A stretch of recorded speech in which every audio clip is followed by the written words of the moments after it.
but the albums I am really looking forward to coming up is the new Opeth album. Right, yes. That's another one that you've got me into. I thought I hated Opeth, but you've convinced me. So I've got 3 Opeth albums there I'm gonna listen to closely.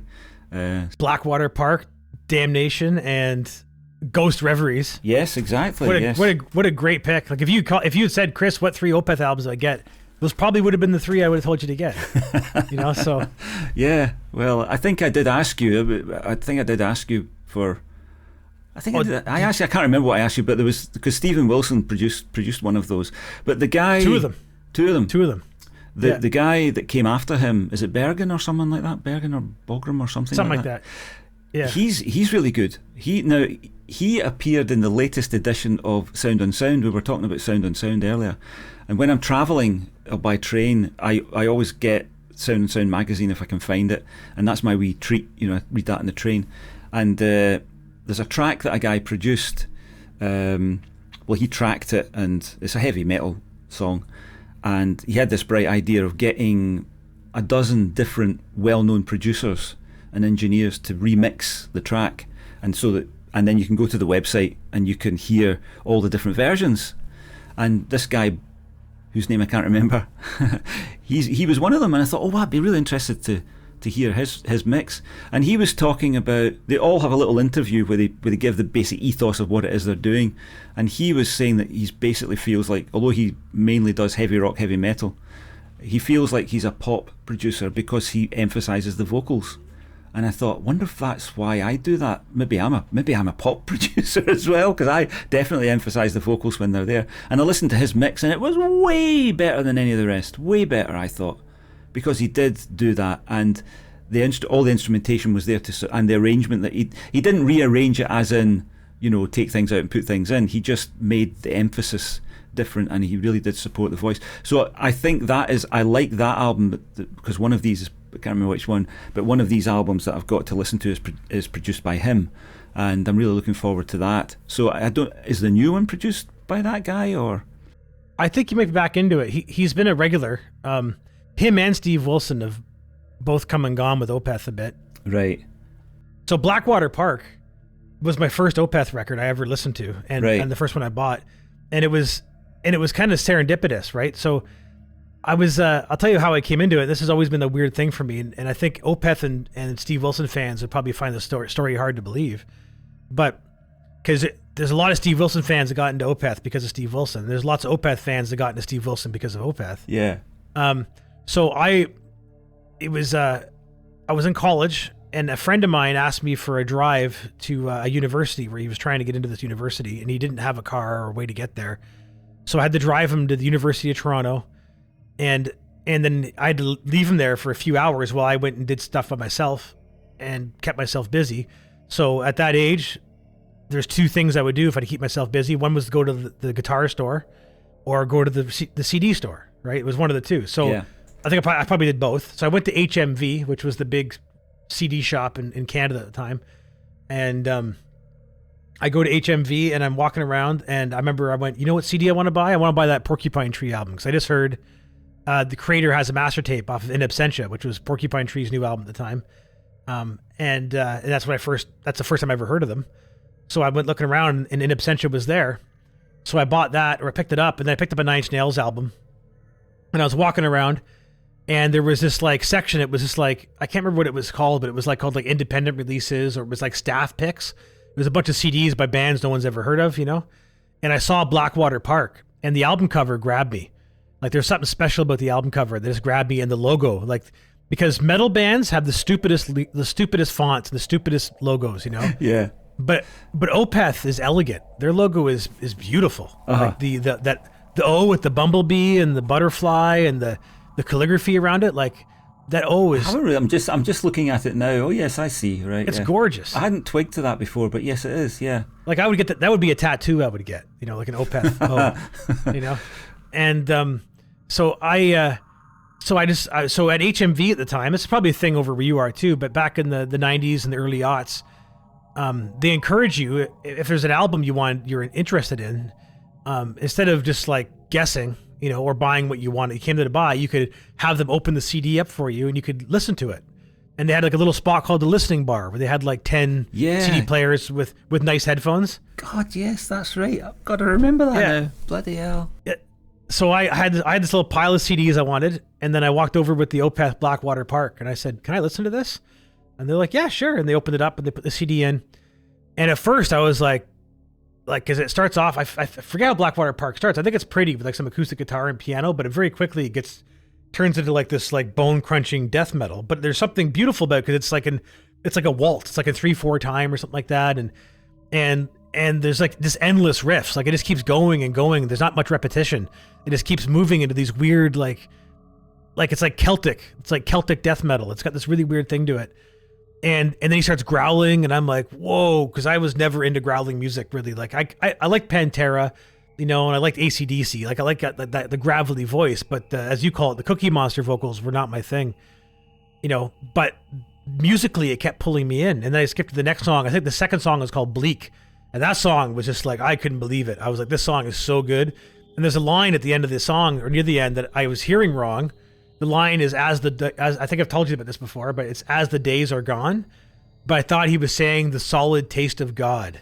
The solid taste of God. And I was like, that is such a cool fucking line.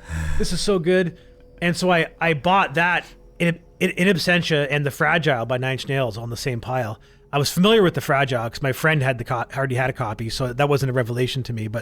And I was just getting into Porcupine Tree, so I was looking for it. But the Blackwater Park was a revelation. And then I remember I brought them home and I was listening to them over and over again. I fell in love with both those albums.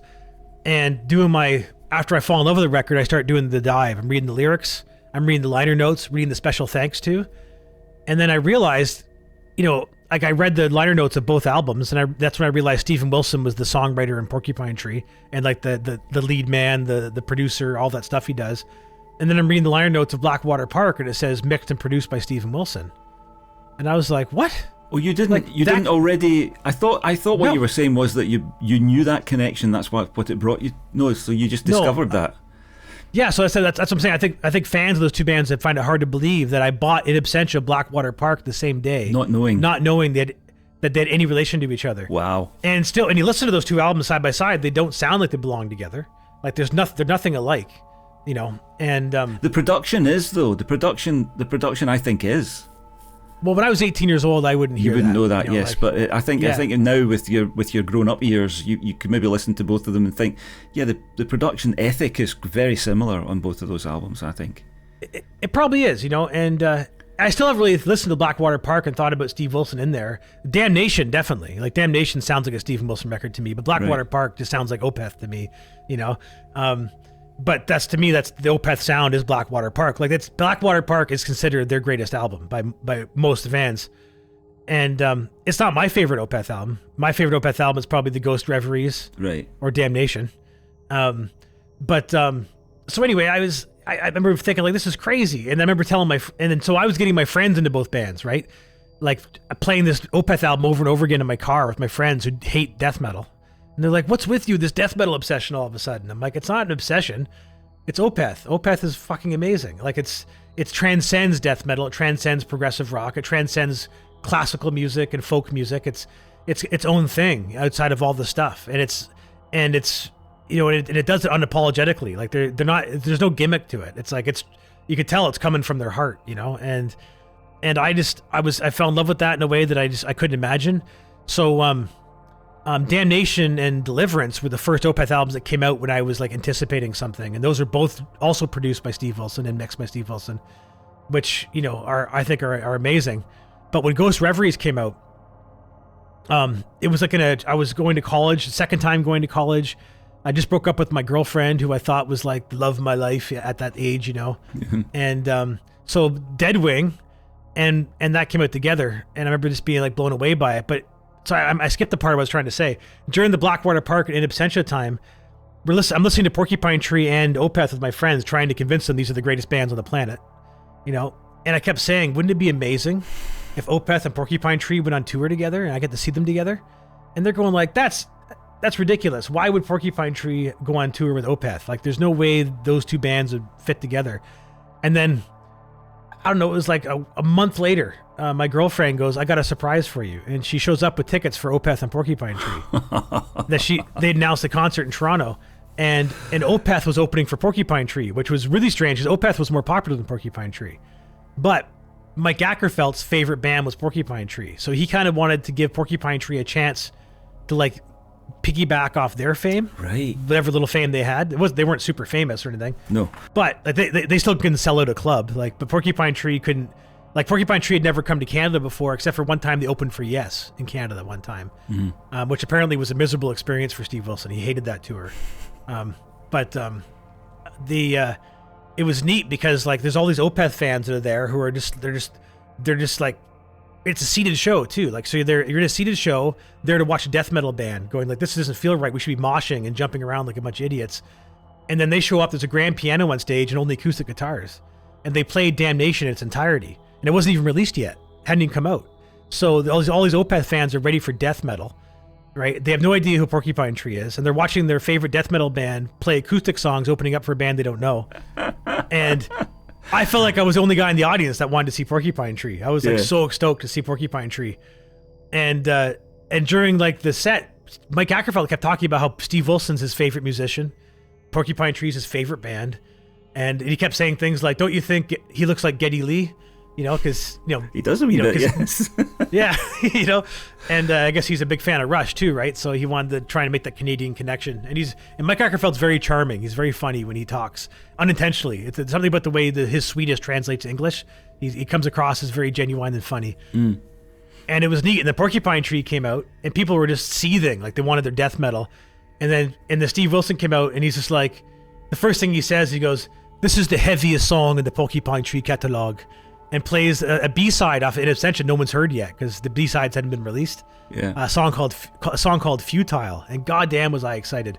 I remember just being like completely blown away by Porcupine Tree, and it was as if they, being the progressive like mellow band they are, the Pink Floyd kind of band at that time, came out and played their best Opeth like impression, because clearly Opeth had a big influence on him producing the record and whatnot at the Blackwater Park. But it was just really neat that it almost felt like this weird like gift from the universe. Like I discovered those bands kind of the same time without realizing the connection, and I got to see them play live. The first time, it wasn't the first time I saw Opeth, but the first time I saw Porcupine Tree was playing with Opeth. It was just such a beautiful situation, you know. There's a weird thing that happens because that sort of thing has happened to me quite a few times. For example, I quite liked some of the Sex Pistols stuff, you know. They only made one album, but John Lydon I thought was a great frontman, and I liked his vocal style and his kind of the way that he didn't care about the notes too much, and it was all about the snarl and the sneer. So I liked him. When he went to do Public Image, he got in with this bass player Ja Wobble, you know, and this ginormous bass, boom boom boom boom, you know, this ginormous dub bass. So I loved his bass. I loved Can for years, and didn't seem as though there would be any way for them to meet, but they did. But so Ja Wobble was drawn to Can in the same way that I was, and Can were drawn to him.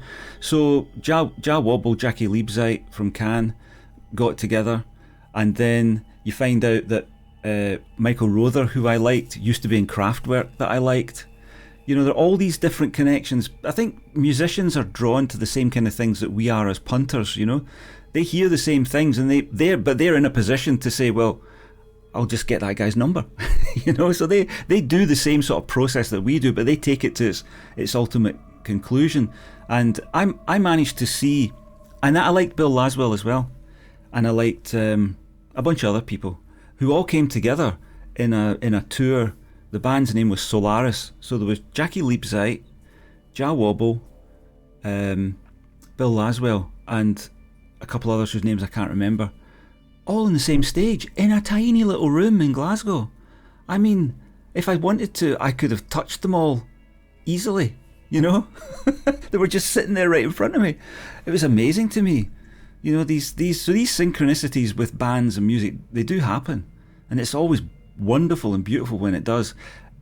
And sometimes it doesn't go well, like when Steve Vai did some stuff with Shankar, which we talked about before, which was not good, but those thankfully are in the minority. So yeah, it's always great when you get these two disparate things come together. But that's amazing that I've had that as well, where I pick up an album and go, oh, this is really good. Oh, Christ, he's on it. You know, yeah, that's always a great feeling. Yeah, you kind of feel justified, don't you? Your taste is kind of justified by the fact that those two musicians that you love found one another. You know, it verifies what you thought, if you know what I mean. It does, and it is kind of neat when that happens. Like I used to be obsessed with that, finding those connections too, like reading, especially with like jazz fusion records back in the 70s. You know, when Chicory would come out with a record, and Steve Gadd would be playing drums.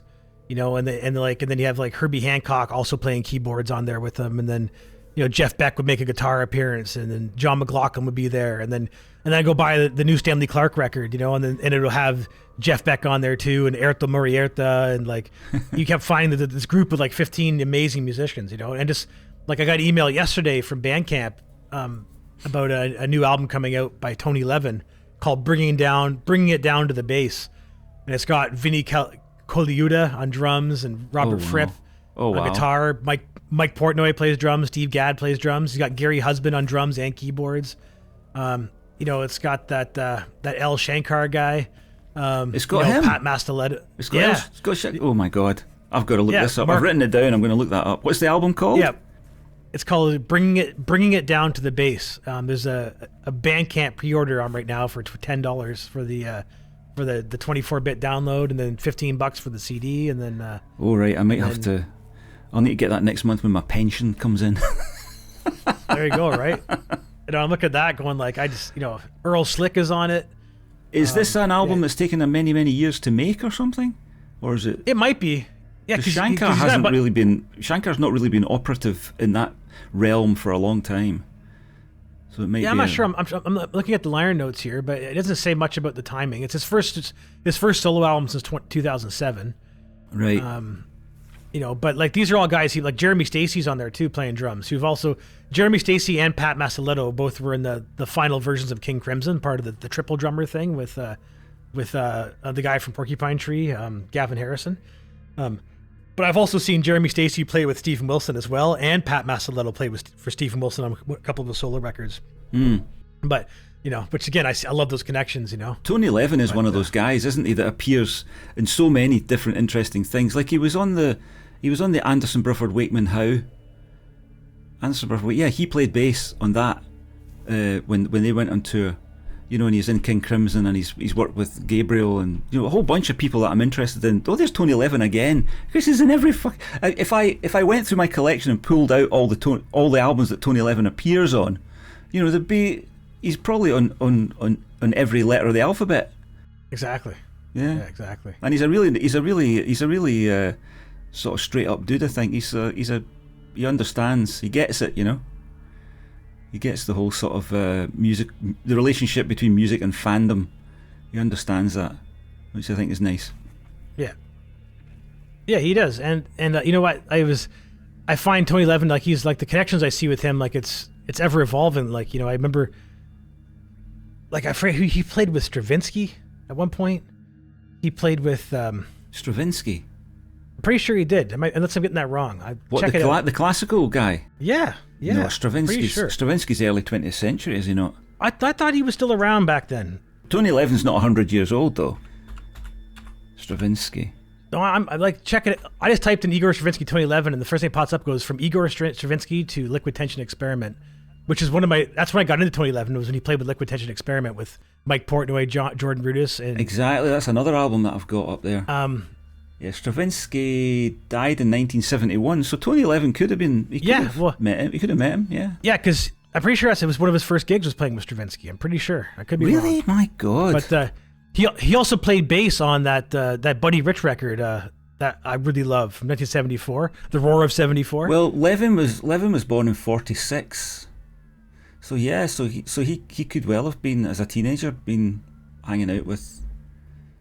Good God, eh? Yeah, like it's like incredible, like what he's been involved with. But I'm not. I could be completely wrong with that. Maybe I'm overstepping. But I remember it was an interview I was with somebody, and they were talking about his early days, and he mentioned. Well, it says here, I'm reading Tony Levin's his biography here on Wikipedia. He began playing double bass at 10 years old, studied classical music, learned tuba, He started a barbershop quartet. He went to the Eastman School of Music in Rochester, played in the Rochester Philharmonic Orchestra, so that could have been a connection with he maybe played some Stravinsky, or Stravinsky was there. He studied with Steve Gadd, and traded his Ampeg electric upright baby bass for a Fender Precision bass. First recording was 1968, when he played on Gap Mangione's first solo album. So it doesn't mention anything there about Stravinsky directly, but if he was at a classical music school, then could have been a connection there, because he would have been young enough. Yeah, amazing. Yeah, maybe it could be off base. Off base. I see what you did there. That was.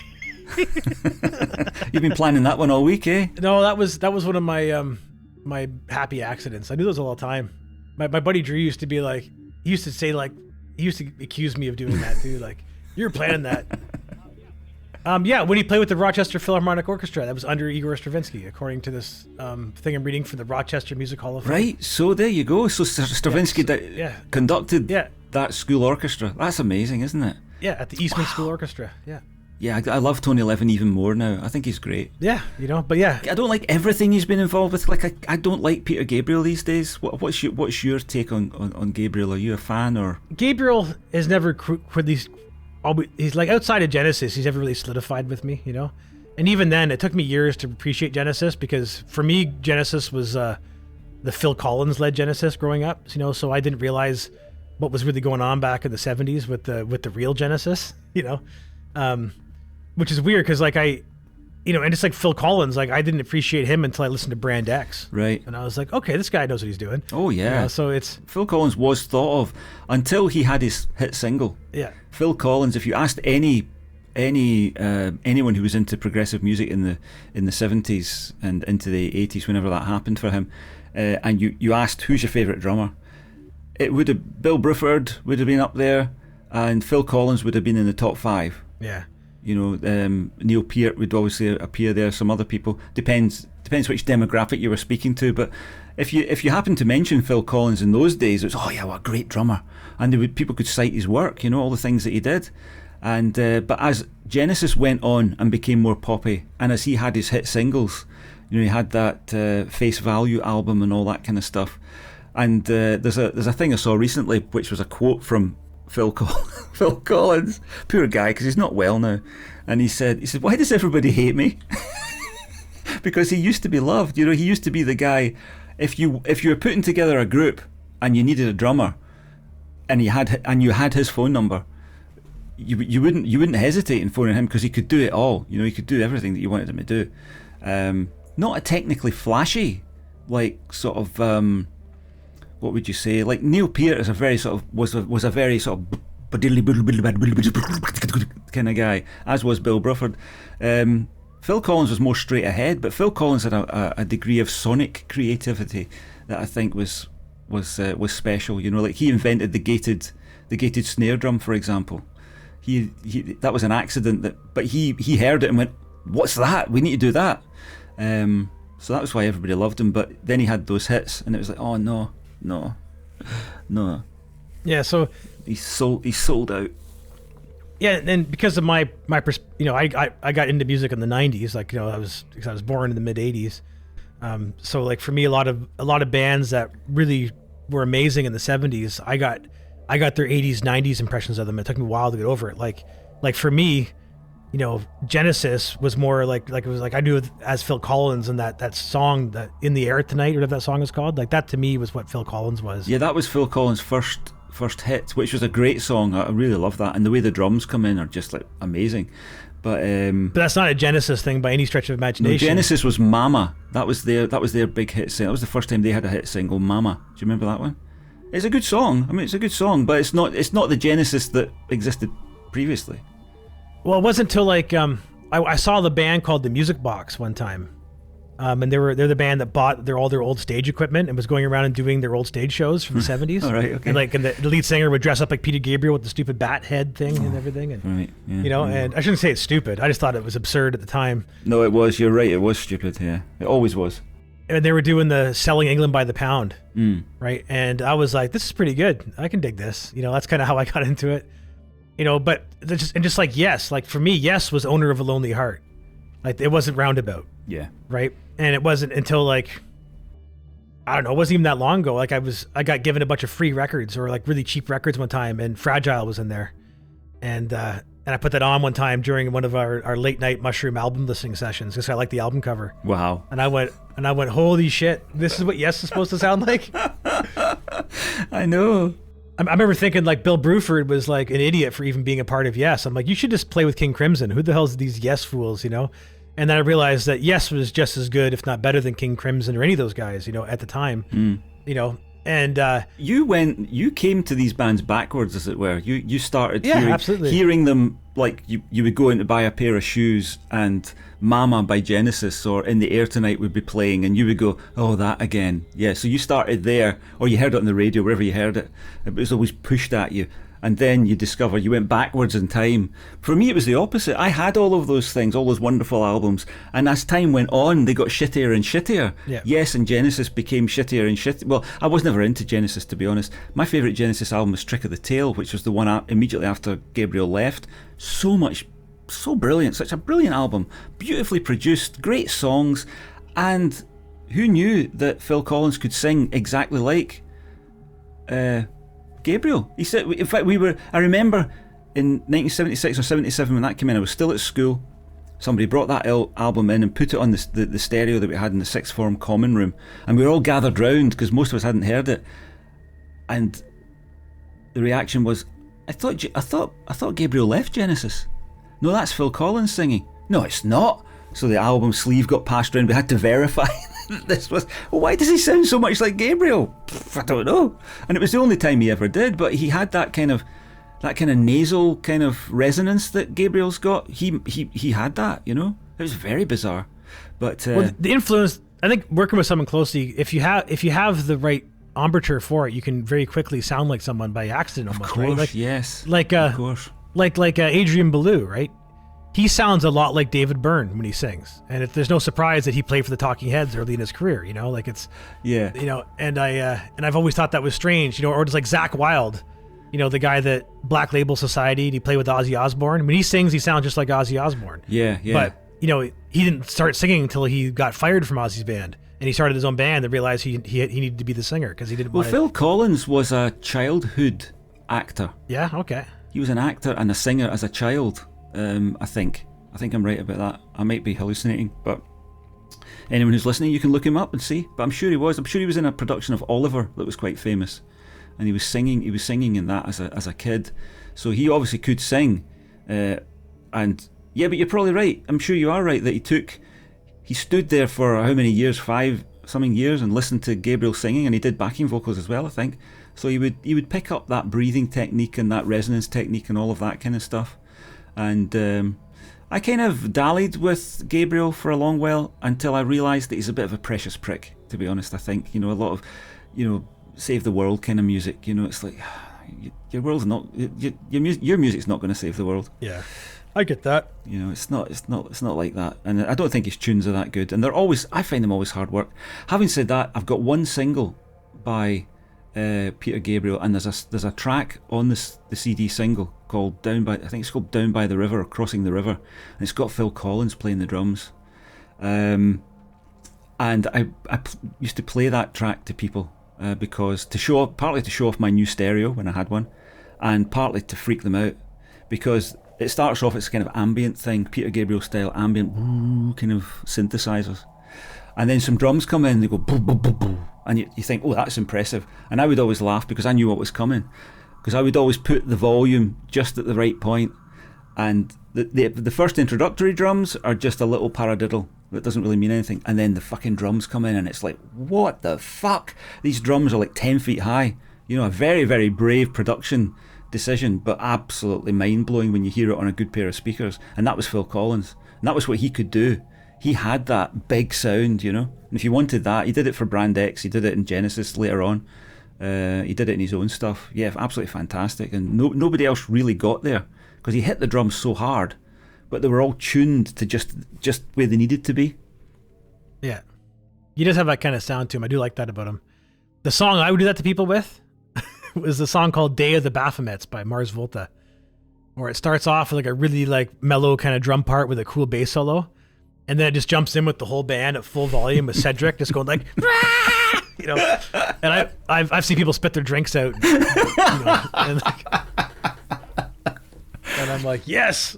Well, I don't think anybody ever spat their drinks out when listening to that Gabriel track, but I certainly had people sort of sit up, you know, take notice because they thought I was playing them this ambient track, and then it turns into something completely different. I love that. I love to do that in my own music. I think you do as well. Yeah, I do. You go from the very quiet to the very loud. It's amazing. Yeah.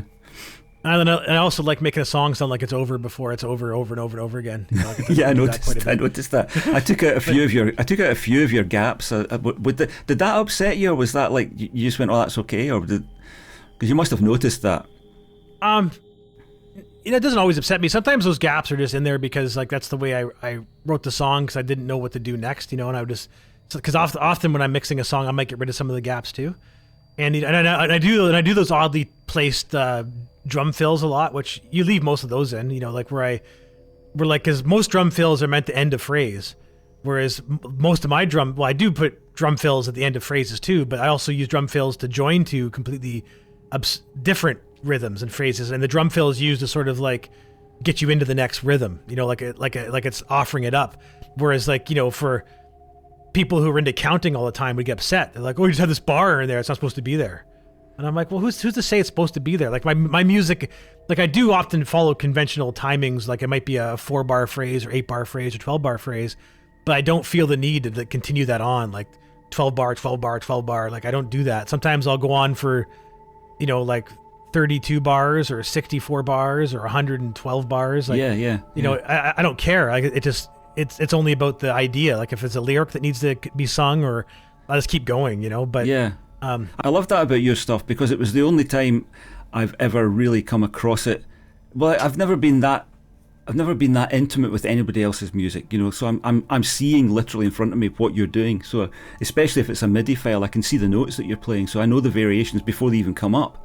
And with wave files, I'm very good at reading wave files, so I can see what's happening. So I could see your methodology with regard to the bar lengths and things like that, and that was always great to work with. Yeah, so that doesn't bother me at all. The fact that you've got an extra bar in there, that used to bother me in my own stuff. I go, oh Christ, I put an extra beat, you know.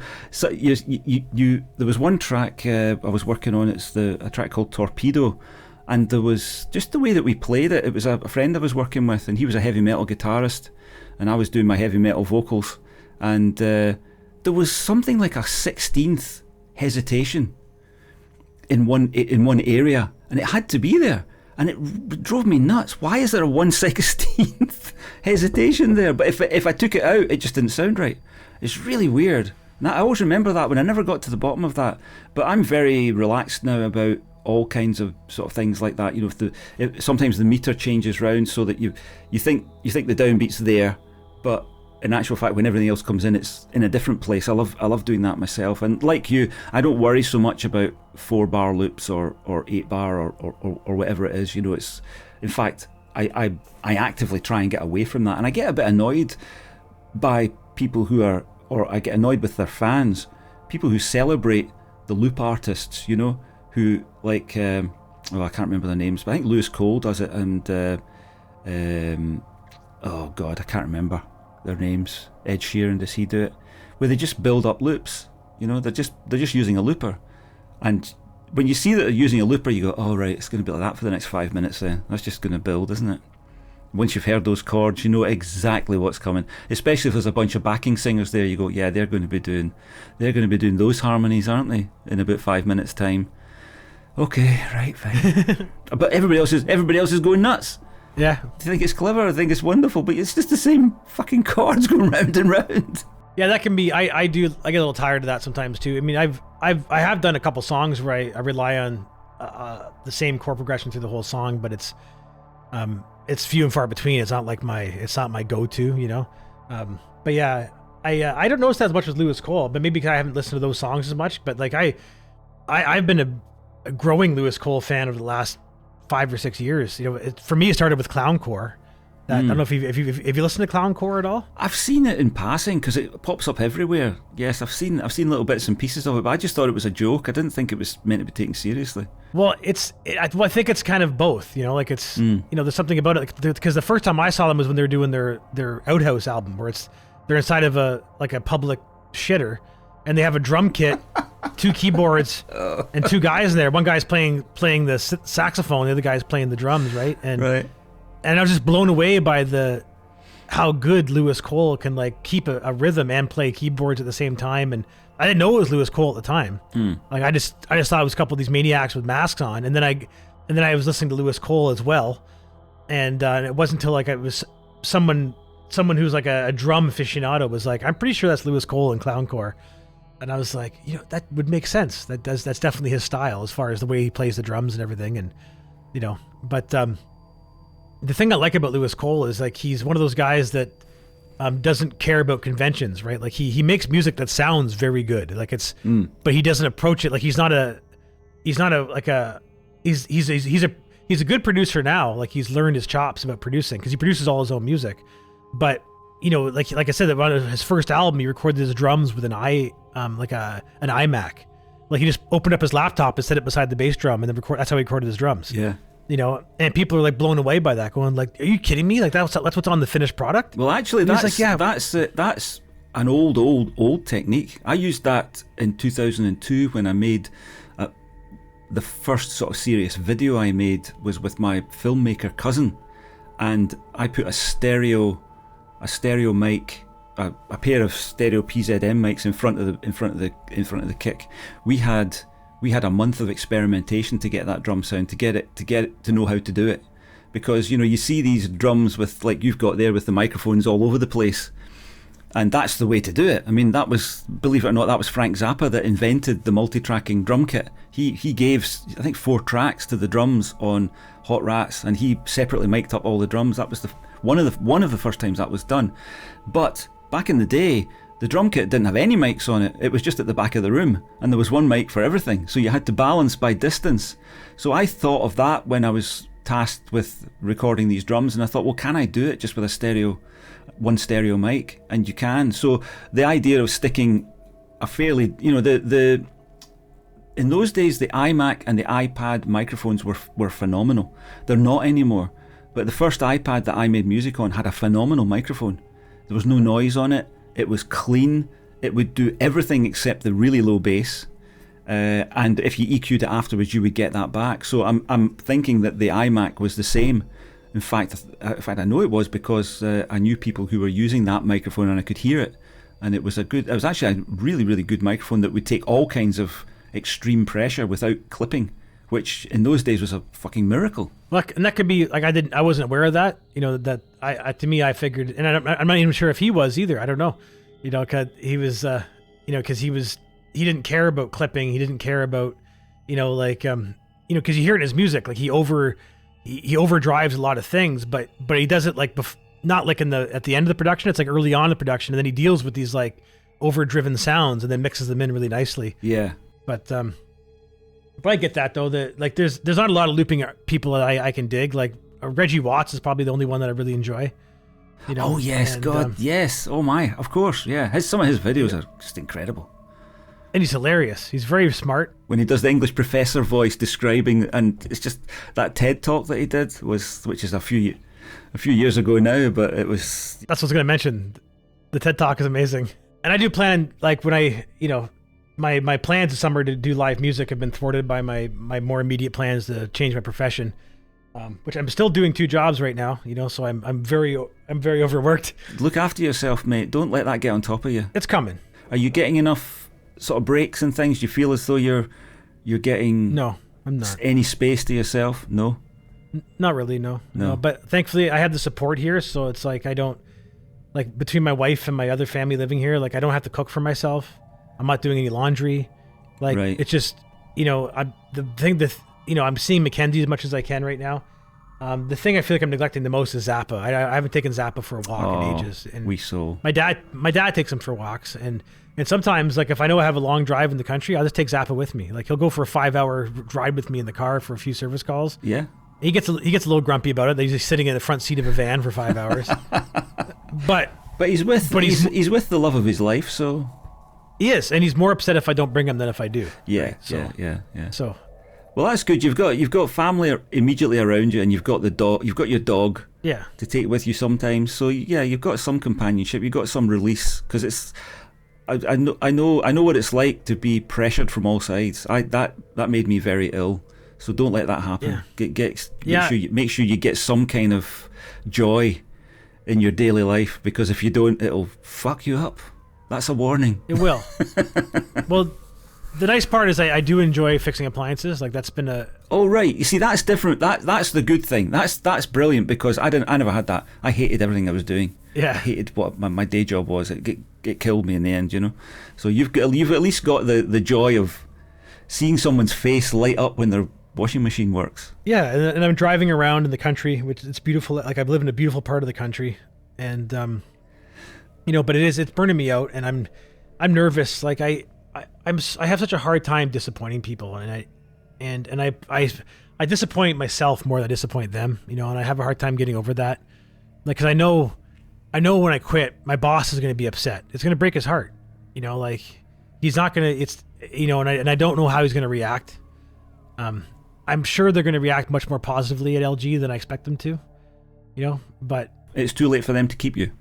It is. Yeah. Like, because the way I operate too, like, I've given them their chances, and they may think in their mind they have more chances to win me over, but I'm gone. They just don't know it yet, and I don't know. It's just tough, Perry, because like I build things, with people and stuff, and I have a lot of respect at that company, and I feel it and I hear it, and I know it's there, and I just know that there's a lot of guys there that don't expect to ever lose me, right? And they're probably making plans for how they can utilize me into greater fashion in the future, which I would love to be a part of. Like, I wish I could live both lives. I wish I could live every life, and I wish I could keep every door open and walk through every door, and I know you can't. And it's horribly depressing. I'm fighting off tears talking about it, because it's just, it's tough, and LG did an amazing thing for me, a part of my life, and I was not doing well, and they recognized something in me that I knew was there, but no one else really seemed to care about it, or no one that mattered, and LG saw that, and they were like, they reached out an olive branch to me and said, Chris, you're not in a good place. How about you come work for us? And yes, you told that story on the last the last time we talked, and that's kind of different from my experience. And that you've got a good relationship for all that it's not financially rewarding. You've got that good relationship that you can keep going in the future. Although it's difficult just now, and you can see that you're going to let people down, there's more hope in the future that the relationship might become more equitable, because you were saying that you think that when you leave at some point in the future, you might get that back as their representative in Nova Scotia. Is that still on the cards, do you think? Oh, 100%. And it's just weird. Like, I spent so many years on the road, and near the end of it, I was resenting my job and not enjoying it, and then LG offered me something that was more in line with what I thought I wanted. And it turned out either they're not giving me what I want, or it isn't what I wanted at all. I don't know. It's weird. And I feel like I was talking to my original employer not that long ago, telling him about my plans to step back and do my own thing. And he said to me, he goes, out of all the people we've employed here at Waterloo Appliance, he's like, you have been the most successful. Like, you've made it up into areas that no one does. Like, you've gone down avenues and paths that are only there for a limited amount of people in this industry, like less than 1%. He's like, and you told me years ago this is what you wanted to do, and you just did it. Like, you didn't let anything stand in your way. And he's like, you impress us so much, And this is a guy that I remember being so upset that I was going to disappoint when I left his company. Mm-hmm. And instead of him resenting me for leaving, he looks at me as like his greatest success. Mm-hmm. Which is, it's nice, And LG will probably look at that at me too. But when you're in the middle of a change like this, like, I don't deal well with change. No one does, I don't think. But like, I get scared. Like, I'm a fearful person, and I keep trying to think about. We talked about our most recent episode that came out was about philosophy, and I try and think about like Bill Hicks. Bill Hicks would say, you don't act in fear, don't live in fear, act with love, live with love. And yeah, your ego isn't like that though. Your ego is liable to panic at all points. I'm terrified. It's liable to see all the problems and all the pitfalls, and yeah, that's just the way it is. That's the way the ego is. But as time goes on, you get to the place where you can to a certain extent put that to the side and recognize it for what it is. That's just my cautious side, trying to find the best path, and your intellectual side, which is really rules someone like you, I think, and to a certain extent someone like me. Your intellectual side will make decisions taking in the ego's concerns, but also taking in other things. Because life is about risks, and in order to get the life that you imagine, you do have to take risks. I've never been a great risk taker. I was a civil servant my whole fucking career and only moved jobs twice, So I'm not a risk taker. My ego was very definitely about stay where you are. You're fine here. You're doing all right. Until around the year 2000, it wasn't all right anymore, and I became very ill. But yeah, I think if you got good support and you've got work that you enjoy doing, the rest of it will take care of itself. You'll find, and you're obviously well appreciated by the people that you work with and have worked with. So you'll build on that in the future, and that'll belong to you more than it does at the moment, which I think is the whole thing that you're trying to do. You're trying to make the good that you give to the world come back to you rather than to a corporation or to a boss. And I think that's a wonderful thing. It is, yeah. You're right, and that's I'm not as afraid about that stuff as I am like there's this really weird feeling about stepping backwards that's bugging me. Like this going back into a position as a technician on the road that scares me. Because it's I make stress out of nothing. Clearly, like that's what we're talking about. But like that's not true. It's not nothing. I mean, it's something. It's a legitimate concern to be to have that viewpoint. It is, but like I see technicians that are mediocre by miles and miles compared to me who sleep well at night and don't worry about the mistakes they make and the problems they cause. Yeah, it doesn't bug them at all. Yeah, but that's them. That's not you. You're bigger than that. Exactly. Well, and that's what makes a job like this difficult in some regards, because whenever I let someone down, I let myself down like greatly, and it's tough to deal with that. I'm going like today. I have a service call. The first call I'm doing this morning after I'm done with you is I'm going to this guy's house, this one of the richest guys in town, and I think he's looking forward to me showing up, but I'm terrified because I'm going to go do something I've never done before, and I was at his house 2 or 3 weeks ago. He called us because I put a business card in his mailbox. I was in his neighborhood, and it's a private drive, and at the end of the drive there was like 20 mailboxes, and I put my card in every single one of the boxes, and he called me and he said, Chris. We called my wife, actually. He said, Megan, I need Chris to come to my house, and I want him to come fix my Wine Guardian wine cooler. Right. So Megan calls me, or she texts me while I'm at my other job. He says, can you fix Wine Guardian wine coolers? I said, I don't know. I've never heard of it before. Never even heard that brand name in my life. But if it's got refrigerant in it and it's made to cool stuff, I could probably fix it. Right. So Megan's like, he's not sure if he can or not, and he's like, please, like no one is willing to help me. He's like, I have a whole room of $1,000 bottles of wine that are not being kept at the right temperature because my Wine Guardian isn't working properly. So I'm like, what? I'm thinking it's a little fridge. It's got wine bottles in it. This thing cools a whole room full of wine. Right. So I'm freaking out. I'm like, holy shit, what am I getting myself into? And he's like, there's not just one, there's two I need you to fix, kind of thing. So I'm like, all right. So I leave a voicemail at the company that makes Wine Guardian wine coolers. And I say, can come and get back to me. So then I spend my next lunch break, instead of eating lunch and hanging out with my family like I should be doing, I'm on the phone with Wine Guardian, getting ready for my other job, telling him about what I'm getting into. And he's like, you'll be fine. These units are simple. If you understand refrigeration, you'll be fine. It's just something new. So the guy that runs the company, he made me feel really good about it. And so I go to this guy's house and I get both his wine coolers working just fine. He's got a beautiful house. In his basement, he has a banquet hall in his basement with a stage and a pub. Oh, wow. Right? He has live musicians play there in his basement for private parties. He has a pub room. He's got a bar room. He's got a room where he plays cards. He has a wine tasting room. It's all made of stone, right? It's got this beautiful custom hardwood table in there with a bunch of nice stools. And on the wall, he has a painting. And it's a painting of like a couple popes drinking wine. I forget which popes they are. And a painting of this guy who's really drunk laying on the floor, right? And I'm like, and I look at the guy on the floor. I'm like, that looks like the guy that just let me in the house. And then while I'm going through his stuff, like with the wine cooler, I see a piece of paper in the wine room where it has the photograph he took of himself laying on the floor pretending to be passed out drunk. He gave to the painter. And he's like, I want this painting with these two popes and they're drinking wine and I'm passed out on the floor in front of them leaning against my wine barrels. You know, and he had this painting like done on his wall. Like he hired a painter to come in and do this, and he's got this big iron door with all this custom iron work with a glass behind it that he opens up and he goes in this big curved room with a display of all this incredible wine, and it's all at room temperature because his cooler's not working. Wow. You know, and so I pull this cooler out of the wall, I put it on the table, and he's leaving me by myself, and I've never seen one of these things before. I take it apart and I figure out exactly what's wrong with it. I get it working. I pull out the other wine cooler, figure out what's wrong with that, get that one working. And then I take a look at the way he has them installed, and I'm asking him questions. I'm like, this cooler worked for 7 years, and all of a sudden it doesn't work. And I said, when did this one stop working? And he's like, well, the brand new one never worked properly. The old one just stopped working. And I'm like, did they stop working around the same time? He's like, yeah, like within a couple of days of each other.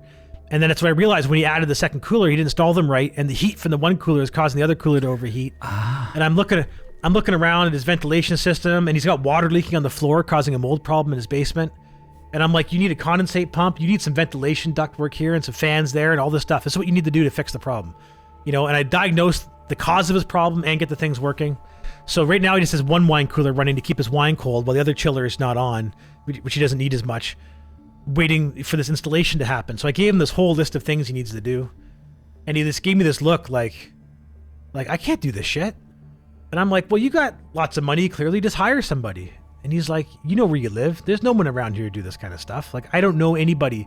I couldn't get someone to look at my wine coolers. How am I going to find someone to set up a ventilation system for my wine coolers? Is that serious? There's a problem like that where you live where you can't get people to do stuff like that? Oh, yeah. If you need an electrician, there's all these electricians that don't have work because there's more electricians than there is electricity. Because people, they're all told in school, become an electrician, it's a good paying trade.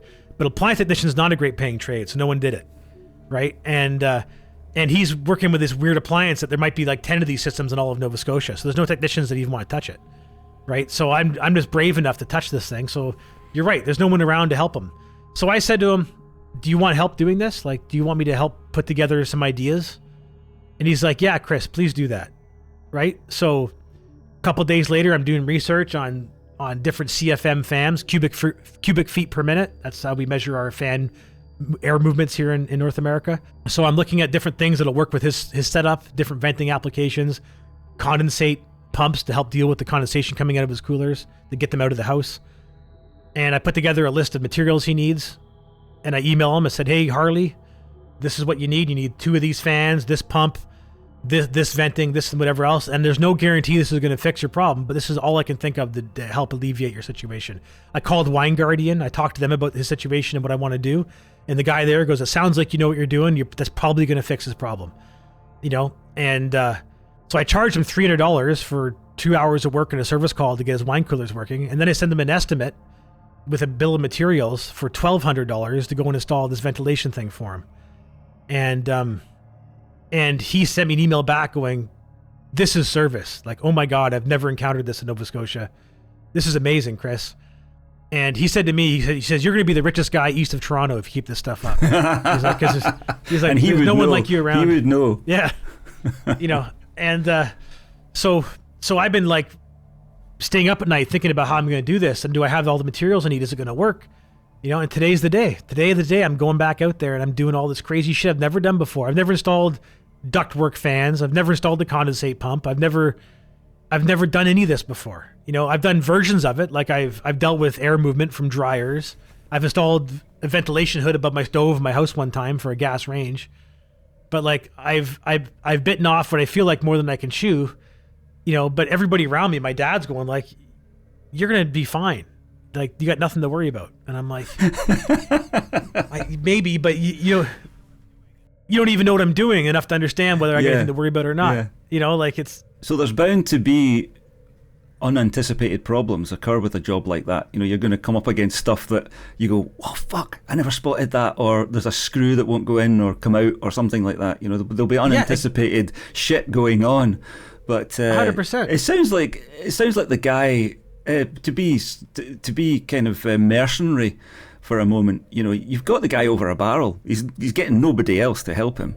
So he even said that. He goes, "You have this whole town hostage."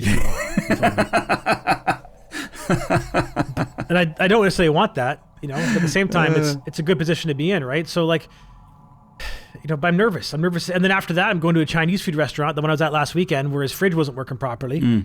I told him he had a refrigerant leak, and I said, you need to find out what your warranty is. I filled it up with a new fresh refrigerant, which thankfully it's propane-based refrigerant, so it's not an ozone-depleting gas. So what I did wasn't illegal.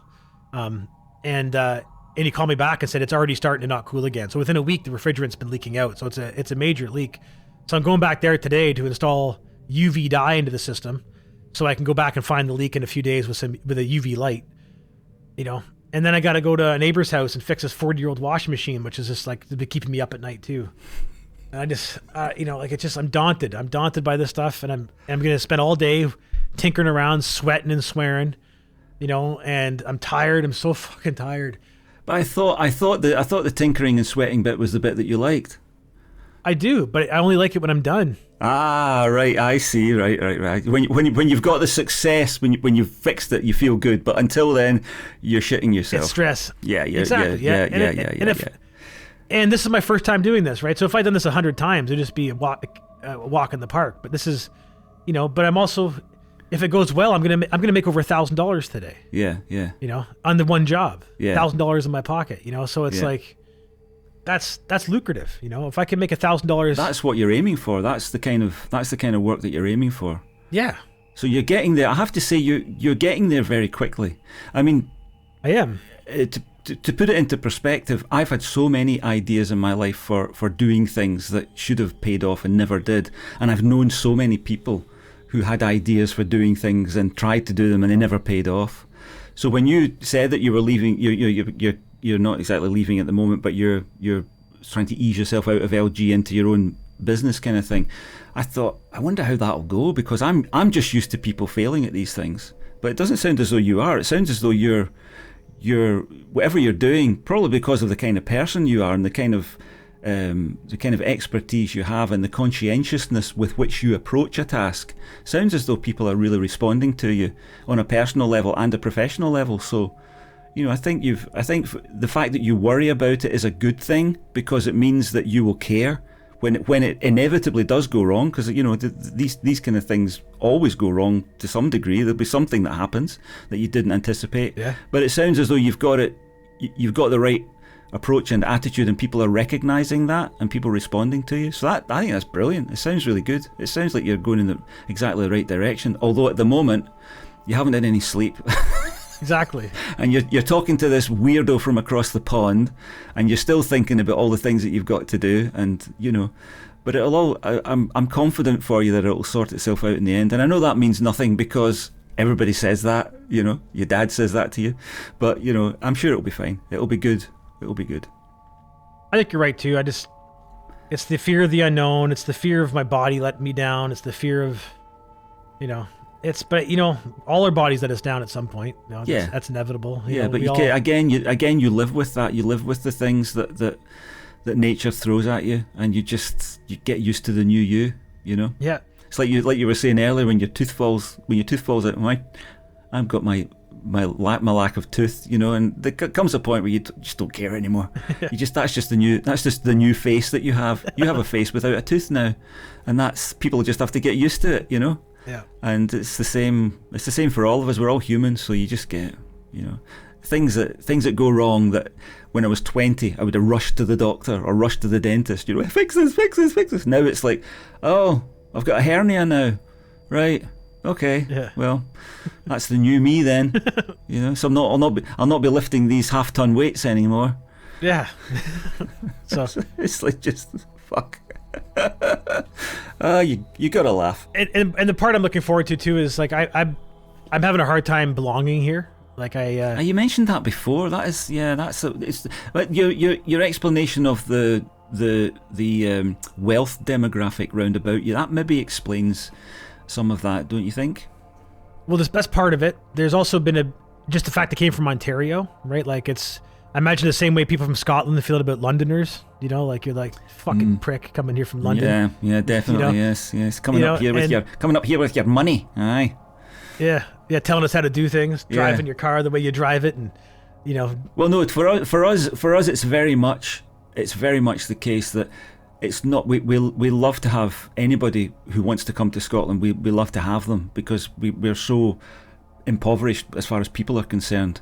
We've got a very small population for our country size and our wealth equations and all this kind of stuff. So we're happy to have you, but it's when someone comes up and buys a house here and then fucks off and doesn't live in it, but comes up 2 weeks every year. That's what we really don't. So that's the only thing that we really don't like about people coming up from London. But if they come up from London to live, well, they're bringing their wealth with them, aren't they? So that's usually quite good. But it's the house thing that really pisses everybody off, I think.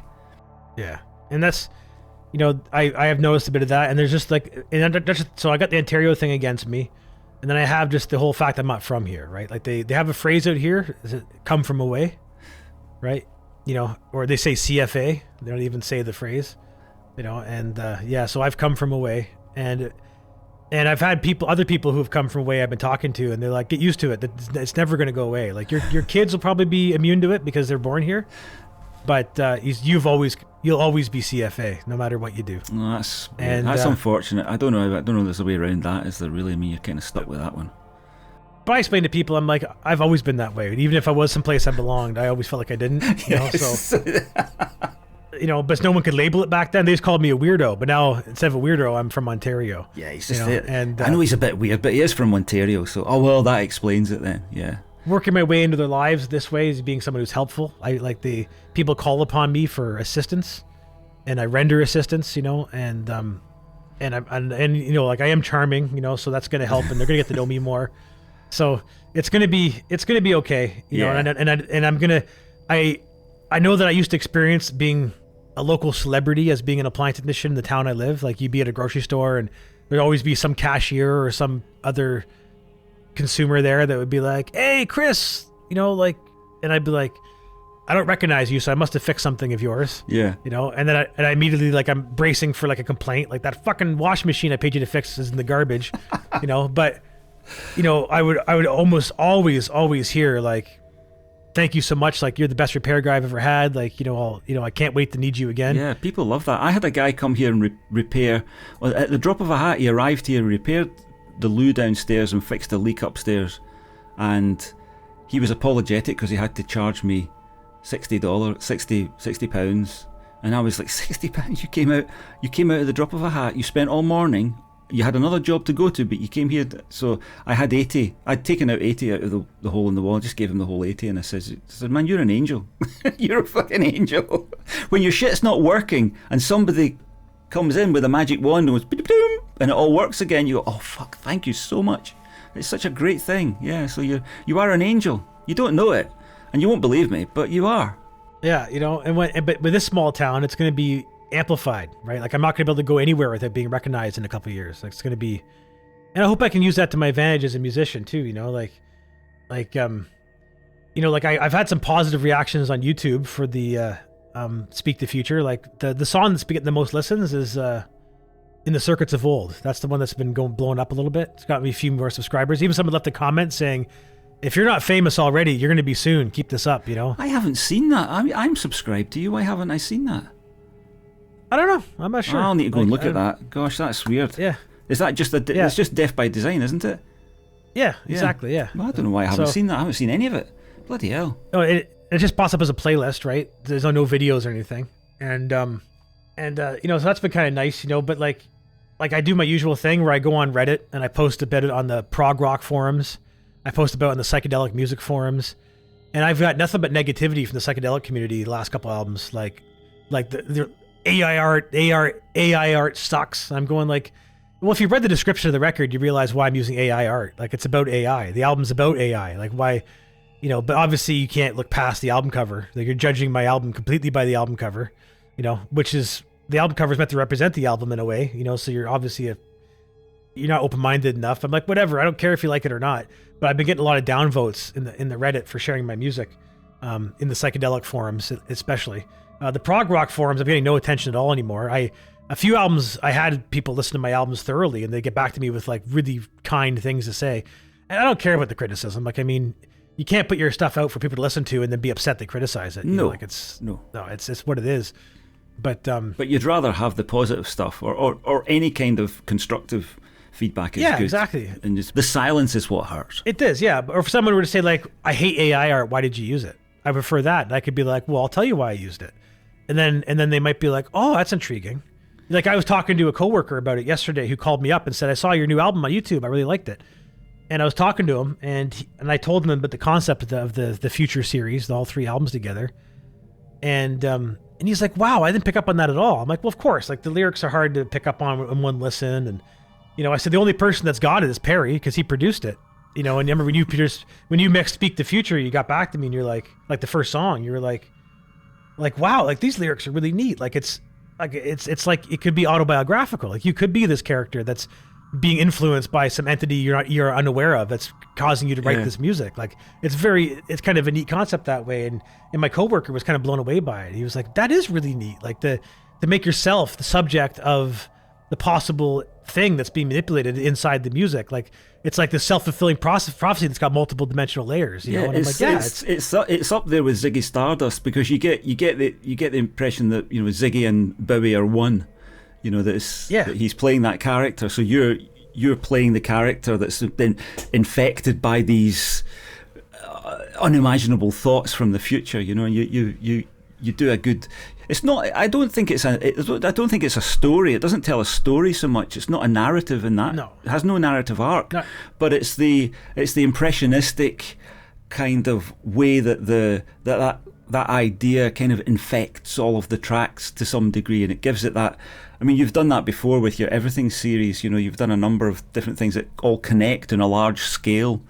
So it's quite interesting that way. I find that very, very fascinating, and it's a very creative and rich source of ideas. that you've obviously tapped into and bring that to life. Yeah, it's really good. And so like that's been fun, and I wish that sometimes I know that most people won't get it. That's why like I acquiesced to the kick drum on that song very quickly because I realize I'm not Radiohead. People aren't going to be discussing about, wasn't that really cool how they made that song with just their voice?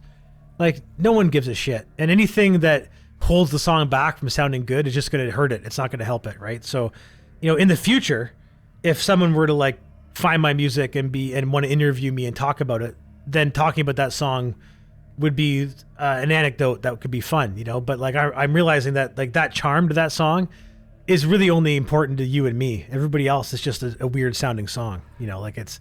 Yeah, there's a point that you and I haven't reached. Well, I reached it. I reached it at one point in 2006-07, where I had those conversations with, in inverted commas, fans. Yeah. Who would ask me all kinds of things, but how did you do that and blah blah blah, and it was that kind of Radiohead stuff where you'd see people talking in the comments underneath, and in those days there were video replies and things like that, so there was a lot of conversation going on about what was happening, and so I kind of know what that's like, and it is one and the same time it's great because people are paying attention, but on the other hand you have to disabuse a lot of notions because people get completely the wrong idea, so you spend as much time running about going, no, it wasn't like that at all. That's not the way it is. So it's kind of be careful what you wish for, because at the moment you're completely free to make whatever music you want, and so am I. And together we'll do some great stuff in the future.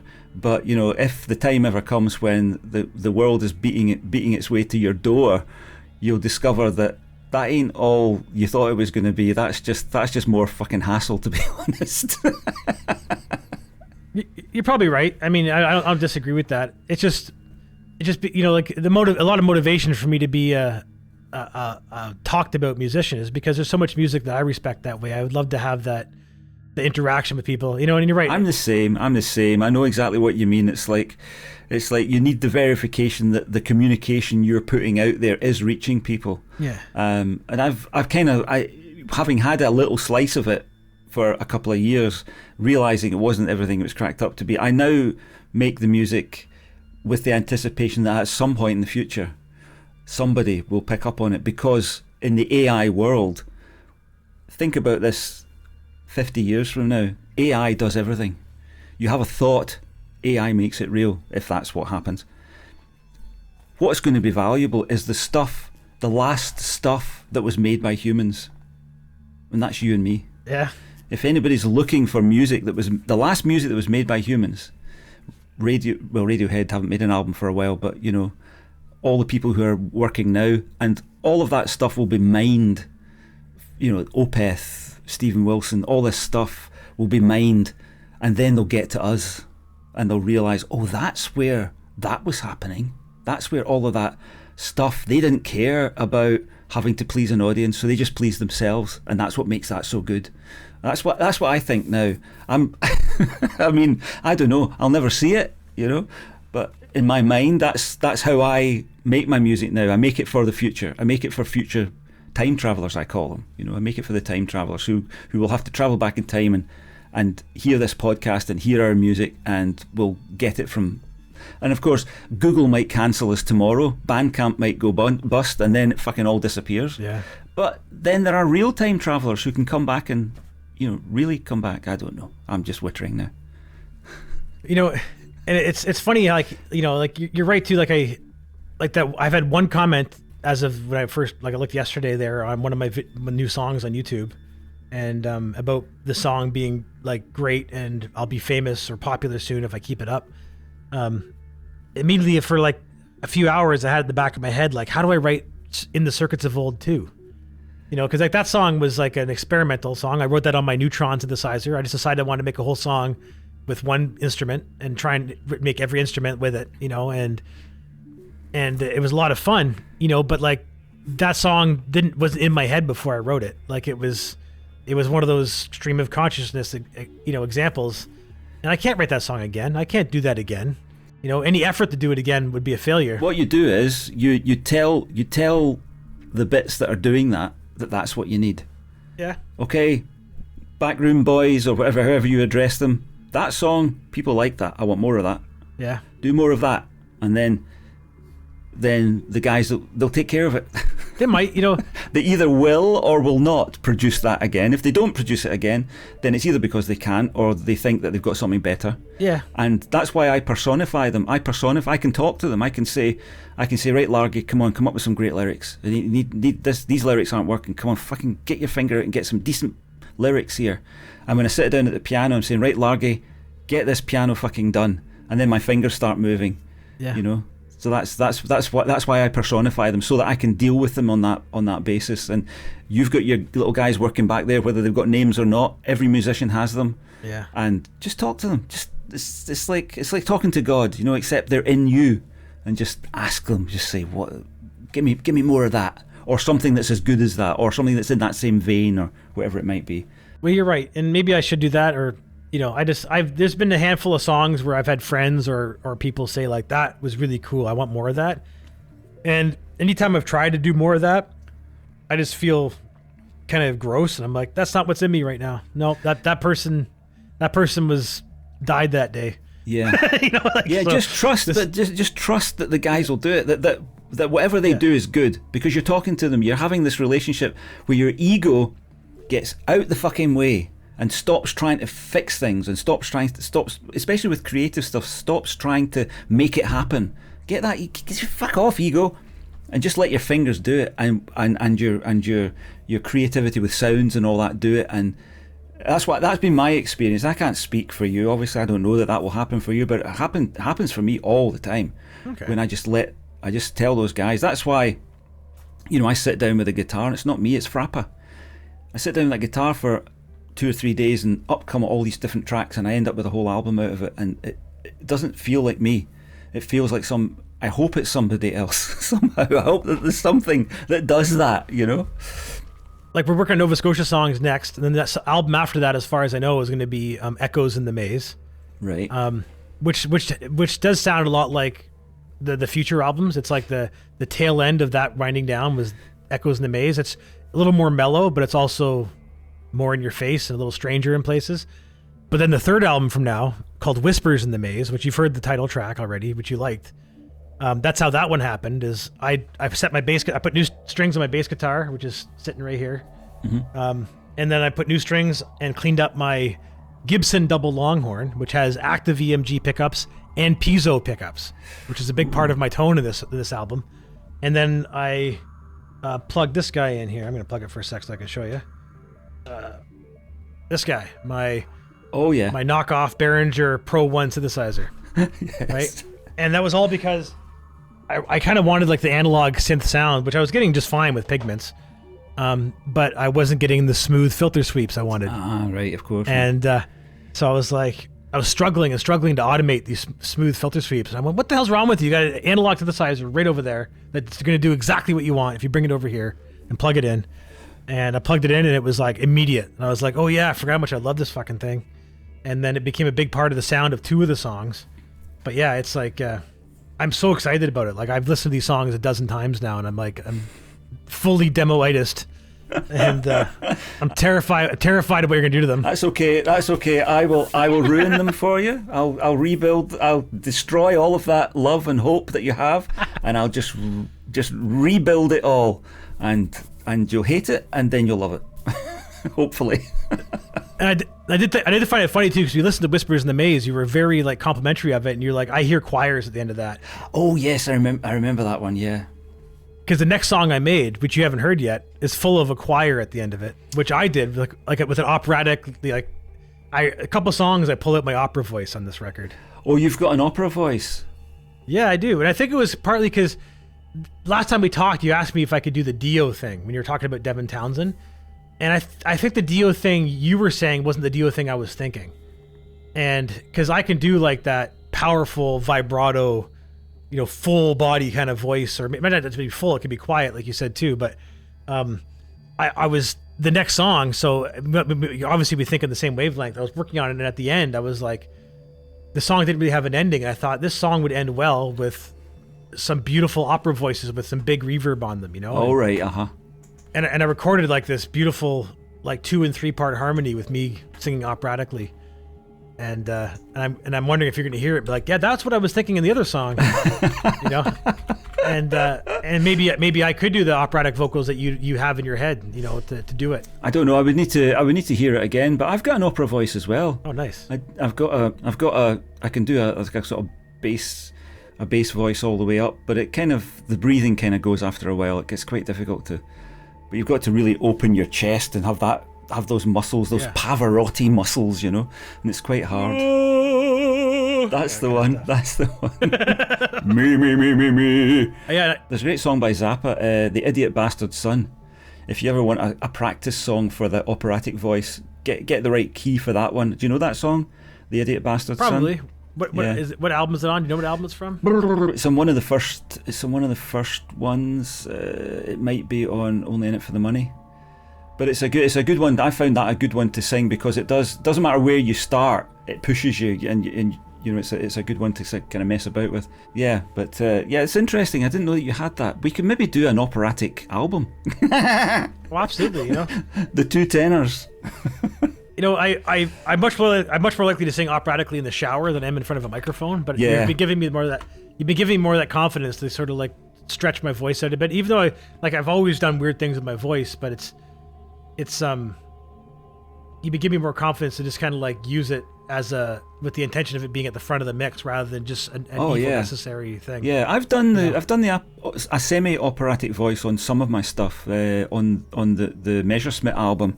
There's some stuff on there where I change vocal tones in the track, and there's some stuff on there.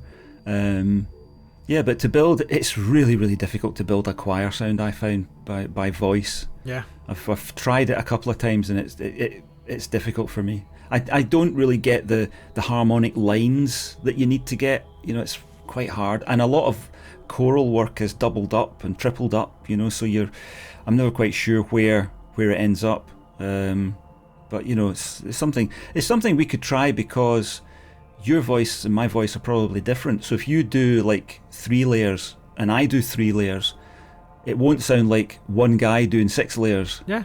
It might sound like more like a choir, because that's what I've found in the past when I've layered vocals. It just sounds like one guy singing 6 parts or 5 parts, which is why I don't do it anymore. Yeah. Well, we'll see. We'll see where it goes. How's your time going? Yeah, I should probably pack her in. I gotta go. It's 5 after 9, and I got a lot of work to do today before. And I think the wife made plans with some new friends we made down the road. The guy I bought my van off of, actually. Right.